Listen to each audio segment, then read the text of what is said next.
Inamin ni Dina Bonnevie sa isang interview ang pagbabalik muli nito sa Kapamilya Network sa isang serye under Dreamscape. Ayon sa aktres, sa ngayon ay wala umano sa kanyang offer ang GMA Network.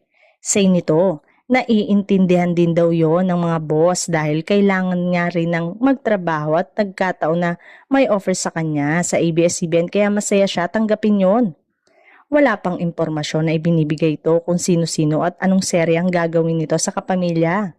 Si Dina Bonnevie ay nagtrabaho sa parehong ABS-CBN at GMA, dalawa sa pinakamalalaking network ng telebisyon sa Pilipinas. Pinuri ni Dina Bonnevie ang ilang kapamilya stars tulad ni Joshua Garcia, Catherine Bernardo, Daniel Padilla at Coco Martin na maaaring nagdulot ng espekulasyon tungkol sa pagbabalik sa network. Kamakailan ay inilunsad niya ang isang online talk show na tinatawag na House of D kasama ang kanyang pamilya na magiging available sa YouTube.